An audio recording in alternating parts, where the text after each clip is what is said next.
Good morning, everyone. So a question of candling came up, and I really wanted to cover the topic because candling is actually such an important tool. And to me, I think that it's so important to understand. I have actually lost 0 pieces to kiln blow-ups in the last 8 years of firing, and I fully attribute it to candling my pieces. So let's talk about candling, because do you have to do it? No, you don't have to do it. You know, plenty of people fire their kiln and they don't candle their pieces. By the way, it's called candling, pre-soaking, preheating, it's all the same thing, okay?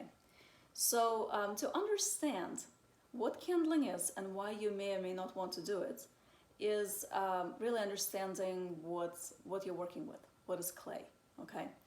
I'm gonna give you like a 101, like a Cliff Notes version of clay chemistry. And just bear with me, I promise you it will make sense at the end. Okay, so I drew you a picture. So this is what your clay body basically is. It's a bunch of kaolin molecules and they're kind of lined up, you know, in layers like shingles on a roof.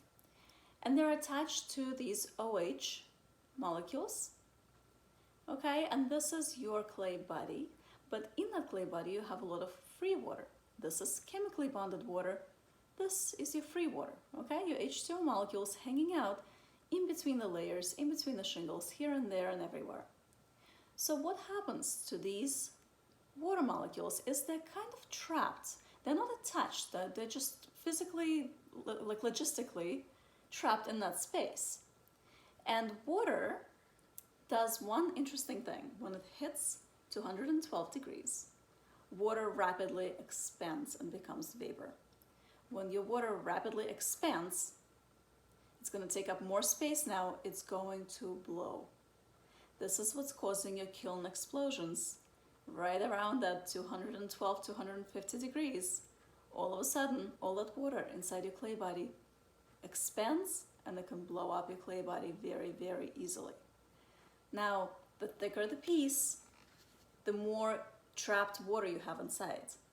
So the thicker the piece, the more I would candle it, okay? So what is candling? Candling is simply putting your pieces in that kiln, or anywhere else that you would like, by the way. You can do it in the oven too. Putting them there at like 200 degrees for a couple of hours. Why? Because we're heating up the piece and we're making that water, the free water, evaporate. This has nothing to do with firing, okay? You're just heating up your piece. You can do it out in the sun if you live in a hot state like Florida, like me.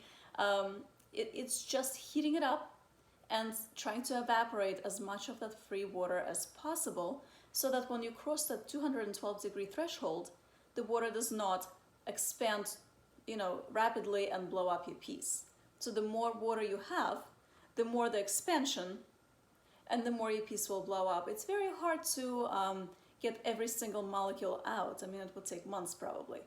But the more of them you get out, the less expansion and the less chance for an explosion. So what happens is when you stick a piece in at 200 degrees, usually kilns will do like 198 or like 205. My kiln likes to do 210 just to make me nervous, you know. We don't get along. So what it does is it's going to take some of these molecules and it's going to evaporate them. And now you might have like a little trapped guy somewhere, you know, but he will just wiggle his way out because there's not 20 of them, it's just one. So your piece will not blow, okay? So that's all that candling is. It's a very useful tool. You don't have to use it if you think that you can dry your pieces to this point without candling, be it putting them out in the sun or you have them sitting on the shelf for 3 months, whatever it takes, you know. But if you think that you can get it to this point without candling, then you don't have to candle. But if, like most of us, we're in a rush, we're trying to get the pieces out, we're putting them in the kiln, they might still be a little cool to touch, or maybe they're even like warm to touch, but they're thicker pieces and you don't know what's going on in those deep, deep layers inside of it. It's really, really useful to candle your piece for anywhere from, I do it like 2 to 12 hours, really depending on how wet they are. I have put pieces into my kiln that I just made. They're literally still wet.